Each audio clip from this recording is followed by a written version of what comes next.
Welcome back to the channel. My name is Eric, and I thought today we would kind of go into two different things, and that being shop etiquette 101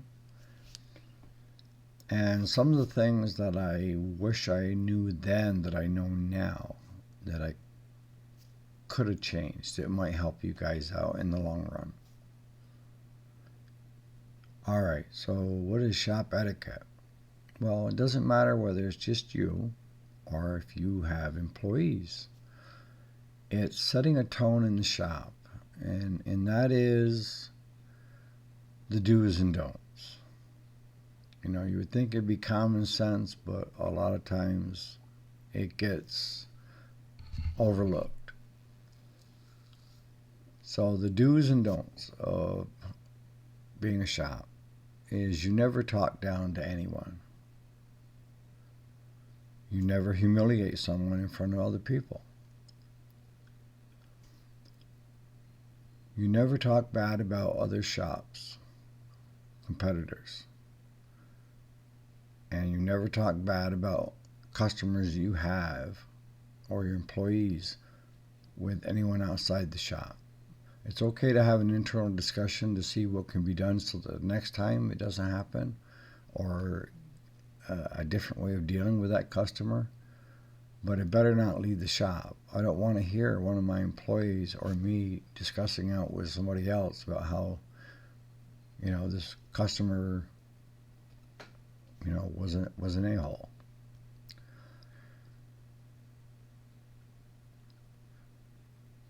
One of the first things I did when I first started the business was I partnered with my competitors, and that way I knew, they knew if somebody was talking bad about saying that we said something about them, they would know it's not true because that's just not our style. But you're going to get those customers that will come and scream and holler. And one of the things you need to do is you need to develop a thick skin. Not a thin skin, a thick skin. Because you will get those customers. I can remember some customers that come in and just screamed and hollered, and the worst thing you can do is become part of it. Stay calm, listen, hear them out, and 9 times out of 10, those customers, once they settle down, will apologize and then understand why what was done was done. And then you have that other customer that screams and hollers a lot, but it's a learned behavior on the louder I scream, the more I get for free. You don't want them customers. They're constantly complaining about the cost. I didn't want this, I didn't want that. And they always want it yesterday. Never humiliate someone in front of somebody else. And that goes especially you shop owners. If you have employees, make it a learning lesson. Not a disciplinary, a learning. Because maybe that person didn't understand or doesn't know that they're coming across that way. Pull that employee aside and explain to them what's been going on and how can we better ourselves. Both me as a shop owner and you as an employee. What can I do to help you? See, even when I was working other jobs as a foreman, I would get what they call the crap crew, that they didn't want to do anything. And it wasn't that they didn't want to do anything. It's they lacked the proper leadership to get them going. And I've always felt that I'm only as good as my team. And you are. Everybody has to be pulling their weight. If they're not, then the team will start to crumble.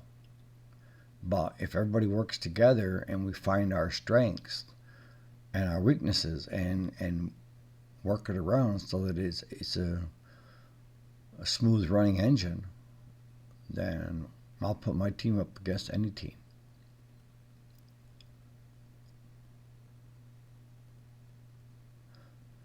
Alright, so that brings us to things that I wished I knew back then that I know now. And probably the biggest thing is family. You need to take time for family. The kids are only going to grow up once. The grandkids are only going to grow up once. You need to take time for yourself as well. One of the things that I saw a lot in the comments, and you other shop owners know it, is where one gal and her husband hadn't seen a vacation in 5 years. And that's not uncommon, not when you're trying to build a business. Because you're pouring everything into it. It's your dream.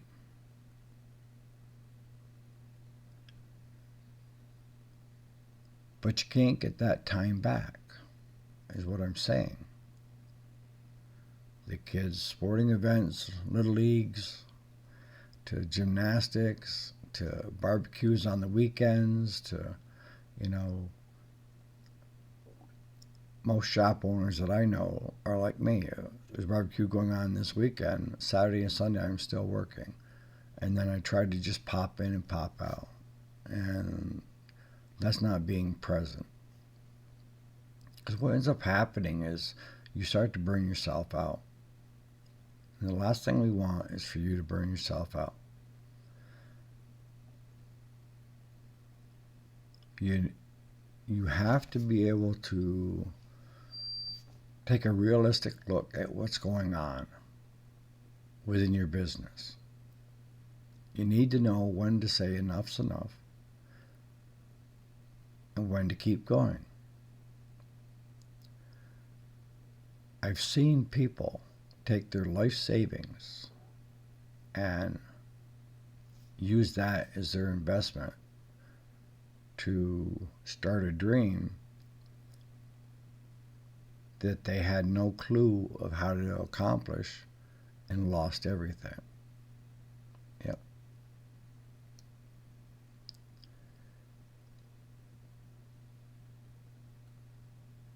Time. Time is something that you can never get back. If you learn anything from this video, it's enjoy today. Because the kids, grandkids, family members are going to pass away on you, and you're going to wish that you had spent more time with them.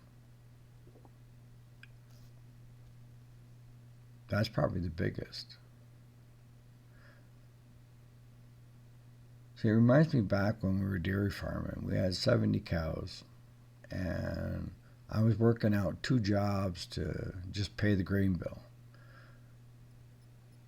But we didn't want to give up on our dream of owning our own dairy farm and being profitable. But we couldn't stop the headwinds of low milk prices and high everything else, from our feed to our fuel to electric. They were all high, but the price we were getting for our milk was low. It's kind of like that cartoon where he's got the little calculator and he just keeps saying it doesn't add up, doesn't add up. Well, it didn't, and we kept going as long as we could. The final result, we had to just both of us stop and say that enough's enough. And we ended up having an auction. We sold our cattle and machinery. That was the end.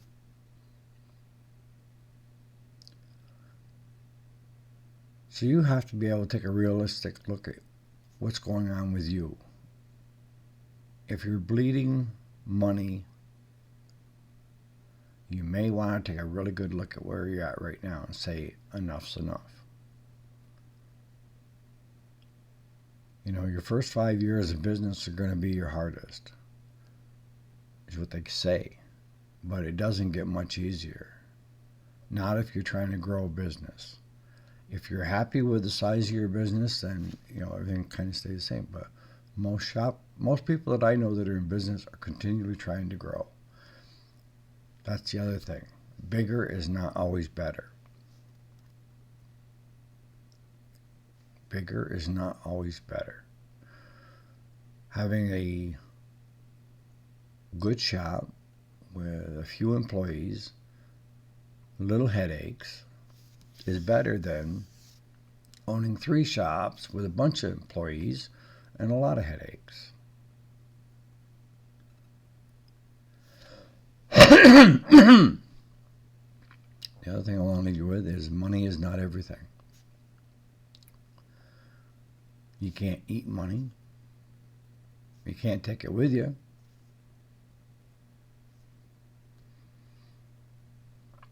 So sometimes things that are the most valuable are ones that are tangible, like money.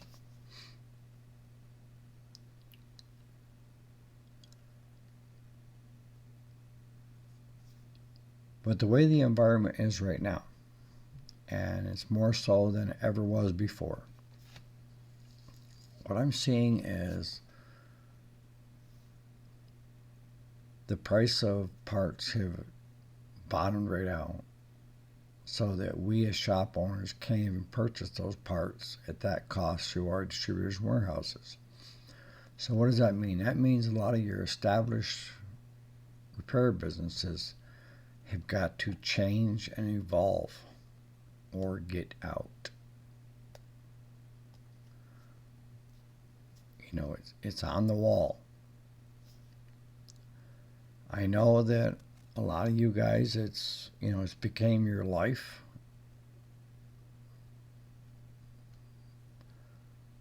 But you have to be able to realistically look at your business and say, am I making it or am I bleeding it?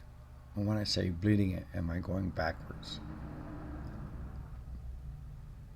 If you can do that, then you're ahead of the curve with most businesses that are out there, because most businesses out there are still trying to hold on, because they poured their blood, sweat, and tears into it, and they just do not want to give it up. I'm telling you right now, give it up. I don't care. We all fail.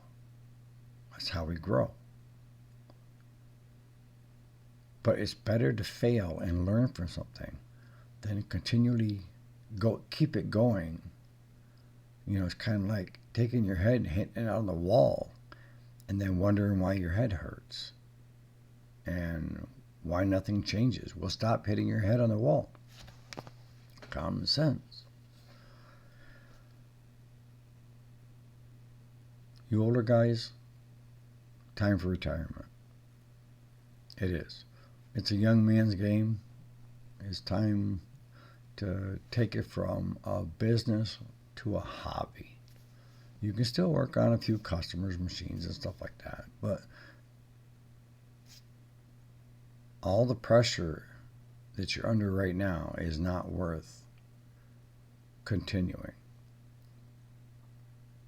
All right, guys.